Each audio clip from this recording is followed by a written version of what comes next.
All right, hello Facebook. So today we're going to go through the Starboard Sprint. Obviously my favourite board, the board that I race on in nearly every race, and the board that's probably won more races in the world than any board in recent times. So Starboard asked me to do this, and I think it's pretty relevant coming from me. So we'll start running through the board, and then I'll try and answer all the questions that have come through on the Facebook. So board's behind me, so we'll go check it out. Also, thanks to Sam McCulloch for loaning me his board. Had to drive about an hour and a half this morning to go get it. I don't have one in the country at the moment, but I have a few overseas where I do most of my racing. So the board is behind me.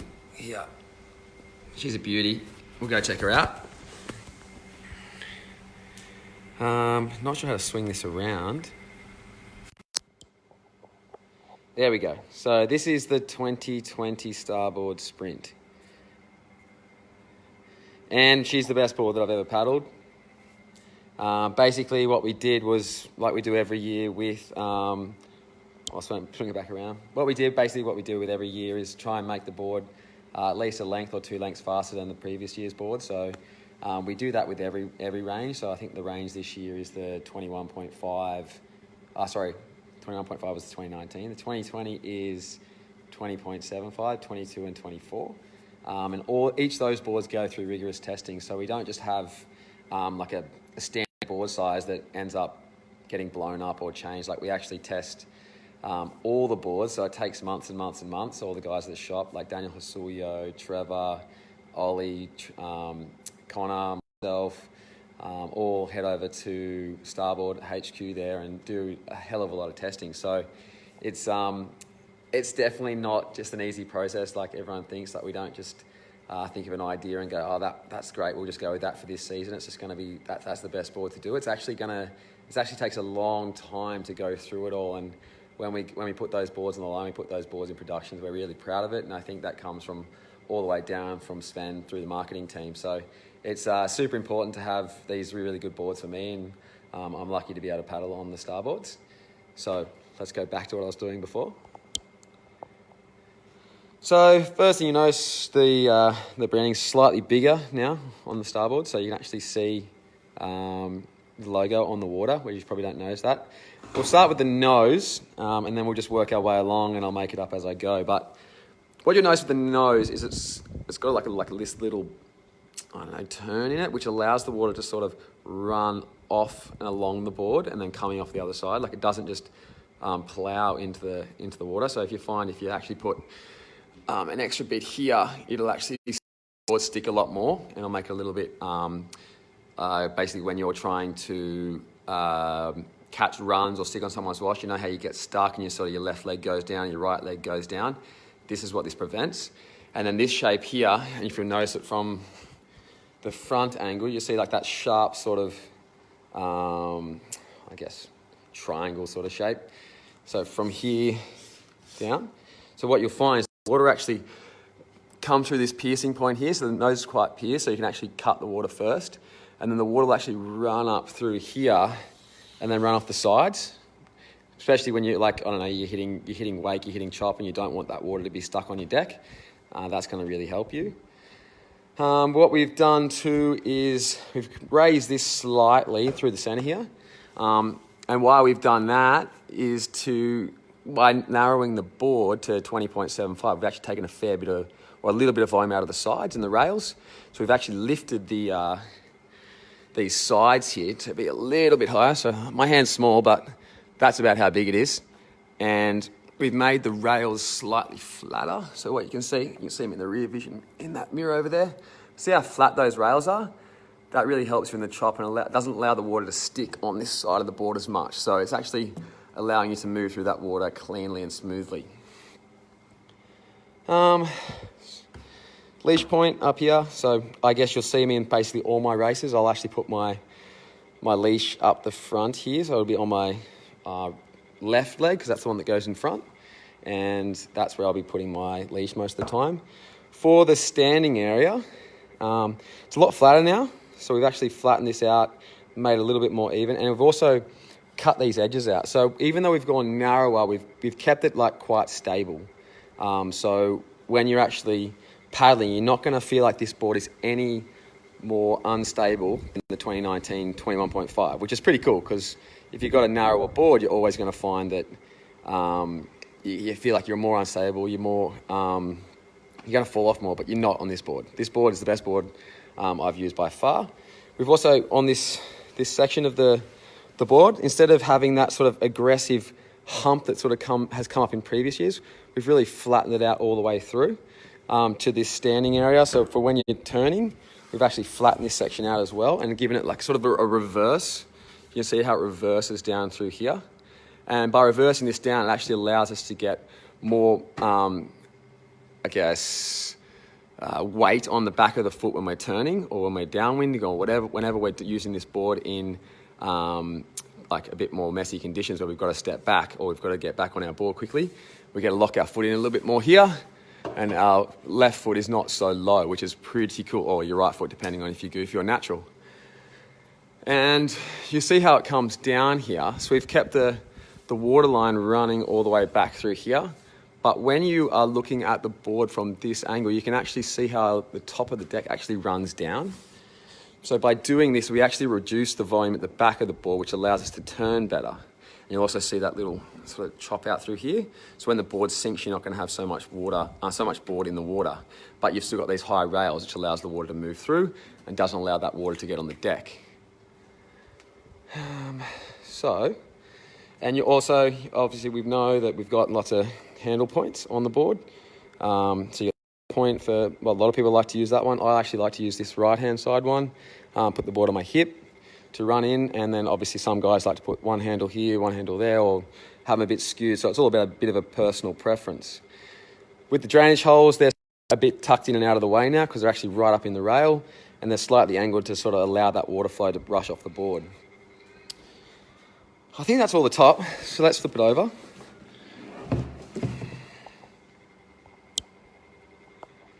Good to see a few people watching. If you have any questions while I'm talking, probably the best time to ask me now, and then I'll get to them once I get through the board.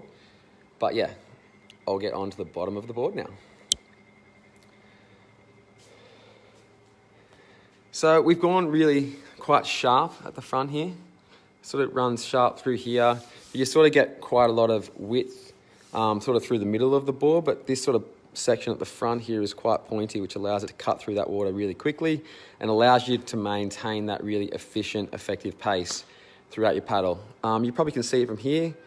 On the sprints, we've run a concave through the center of the board for a long time, and you've sort of got these side planes that are basically starting from about here now.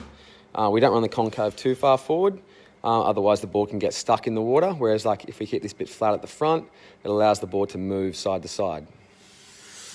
So you've got quite a deep sort of running concave all the way to about the fin box. And this allows you to sort of like when you're getting up to that speed, when you're catching runs, when you're sort of sitting on wash, it's going to allow that board to be only sitting on these two side panels.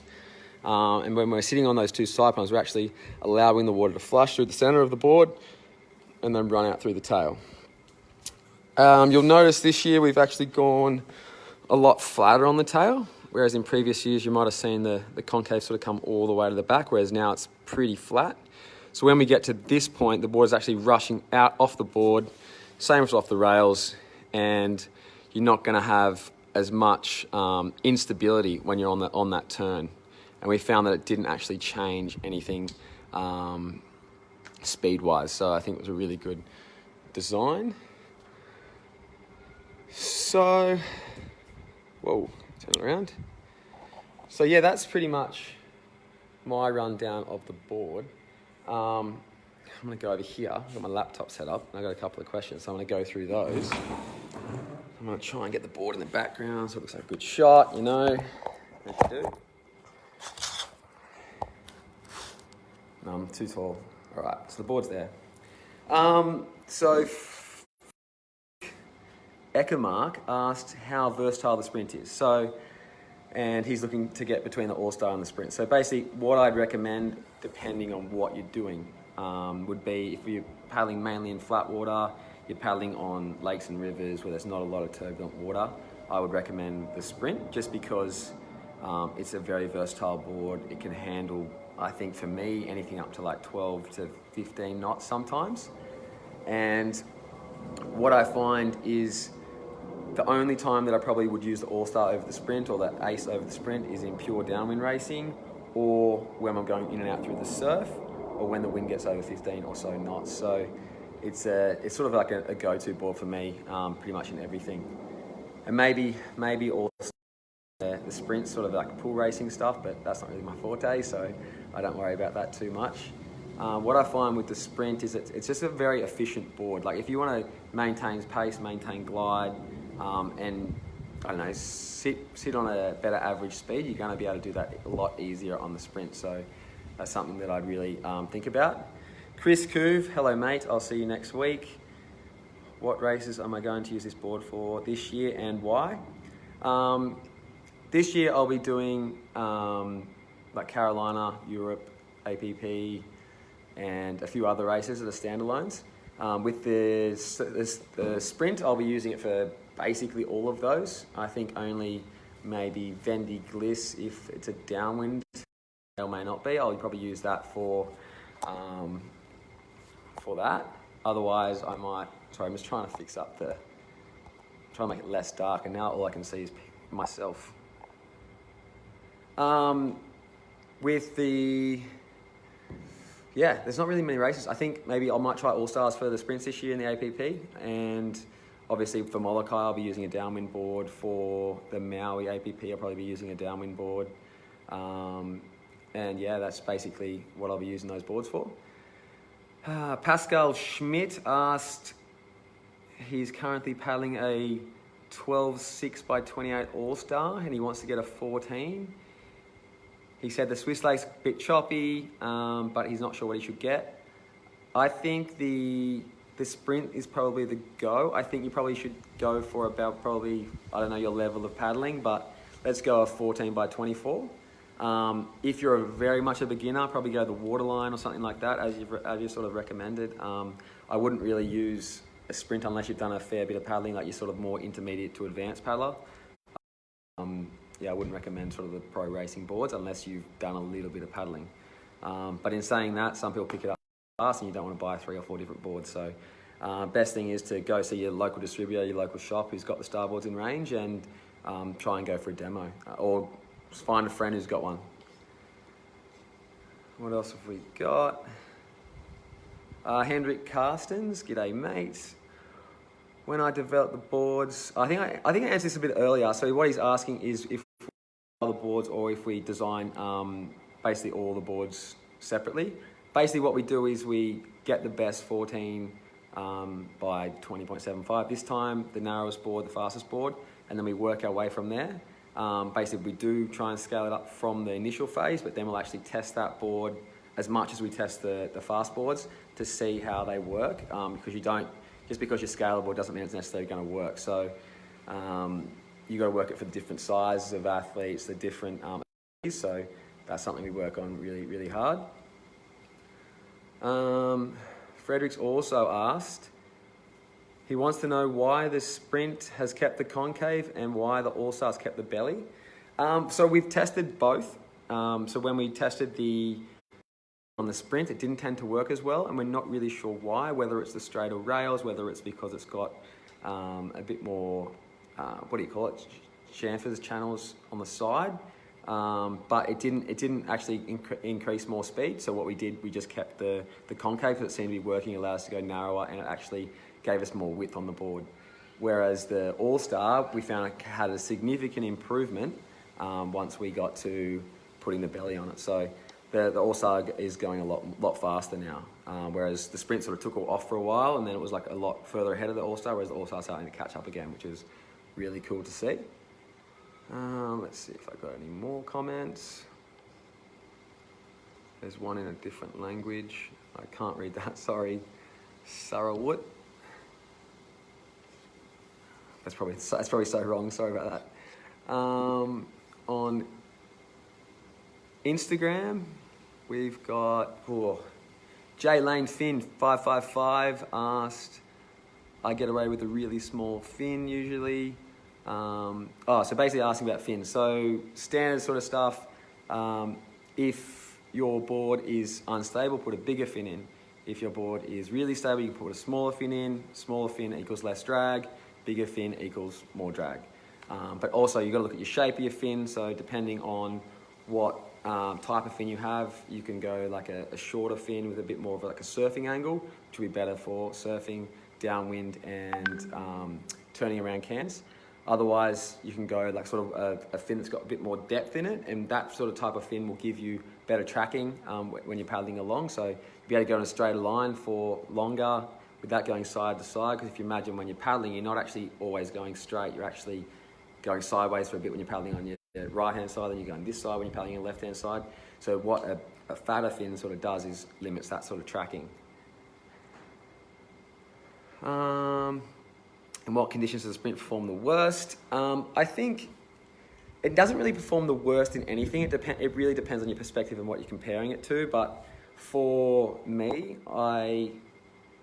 as I said before, I use it mainly for technical courses, lakes, rivers, sometimes in the ocean. Just depends on the swell and the wind size, and depends on the type of race. That you can't think that all races are the same. So I basically would paddle, if I was just training, I'd probably paddle my sprint all the time.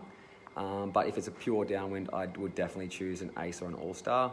And at the same time, you probably wouldn't use a sprint in and out through the surf unless it's really small, because you do get the speed advantage, but as soon as the sort of the dugout fills up, it makes you that little bit slower because you've got water in there and it can only empty so fast. So, and you want to be able to get that speed up through the break. So a sprint isn't something you'd use in heavy water.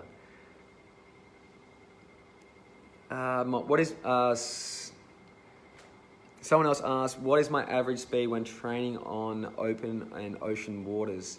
It's pretty hard to say because it really depends on conditions. So if it's a dead flat, maybe we can average up towards 12 if we're going for, say, like 1 kilometer. But if it's generally in a race, we're probably averaging around 10 kilometers an hour. The guys averaging about 10.5 to 11 are probably winning races now. In the flat waters, just be purely on racing strategy and stuff. If it's a time trial, maybe we can go faster, but I don't necessarily do time trials like that, so I don't really know. Downwinding, we can do sort of on the 14s on a really good day. 15 k's an hour would be really good. On unlimited, it'd be 17 k's, 18 k's an hour, and yeah. So it really depends. Like on light wind conditions, you might average 13.5. It just depends.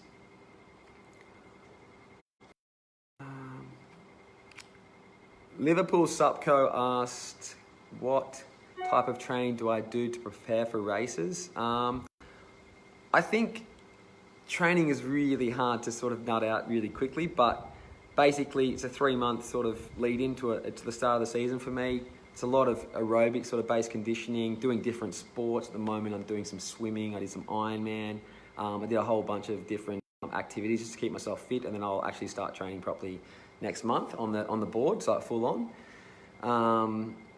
But make sure that if you've got that general aerobic fitness, if you're training for a race, you should be training in those conditions. So if you're training for a downwind, train lots of downwind, but expect flat. So actually prepare for the worst and then expect the best. So you can sort of really be ready for anything. Train for a technical race, train for technical racing, do lots of high aerobic work, or do some anaerobic sprints, do a lot of turning. If you want to be a sprinter, you just do sprint work and you do less cardio, less endurance, and more sprinting. But yeah, so it's all about specific sort of type of racing. You can't really pick anything. You can't really pick a training plan unless you know the exact event. So yeah, that's a vague way to look at it. But yeah, if you've got any more questions, feel free to text me on my own social media or on Starboard, and they'll get it to me. What's next? What's that? Tristan's asked, do you have any tips for battling long distance side chop on the sprint? I think it's important to really do a lot of like leg conditioning and leg strength. Especially if you want to go on a narrow board, you want to be on those faster sort of equipment that people are using these days. You have to build your leg conditioning. So whether that's doing a salt bike, it's doing running, even swimming, I think helps, like a bit of kicking and all that, all that type of leg conditioning will really help you with that side chop. because if once your legs go, I always say that your paddling goes. Like, you can have the best upper body in the world, but as soon as you get tired, you're not going to be able to do that well. So yeah, just thinking about your leg conditioning, and as soon as you feel unstable, try and get down. So like, if you're high and you're standing really high, think about your center of balance. Your balance point is going to be up here. You bring your balance point down here, it's going to be easy to paddle. It might feel a little bit goofy at the time, but it's going to help you a lot. It's going to get through that section that's a little bit choppy. I think that's a perfect example is that San Sebastian race I did a few years. When we were coming around the corner into the river, basically it was all side chop, and that's where the sprint does sort of become a little bit unstable, purely because of those big side rails. It's not really made to sort of surf through that sort of section. Like, so something like an all-side would lift up above that section, the same as like an ace. It's got that sort of roll, will allow you to sort of move, whereas like the sprint with the harder sides will actually move more like this, which will obviously make it a little bit more unstable. But for me personally, I find that I'm able to counteract that really, really easily, just by knowing my board. Because every time that I paddle something else other than the sprint, I probably don't do as well as I could. So I always find that knowing your board is more important than having a board for every single conditions. Like, it's just not possible for us to be able to travel and do, I don't know, take 3 boards everywhere. So I have to work out at the start of the season where I want to send my boards, and the sprint is the one I send the most. I have sent an all-star over to Europe this year, so that'll be my sort of backup board from the sprint, and I'll be sending an ace to Maui. So is there any more questions on anybody who's watching? Otherwise, I'm going to start to wrap this up. Is there anything on the board, anything about what I do? I don't think I've missed any comments that have come through. I'm not an expert on the paddles, so I can't really bring you into that at the moment. Mileto.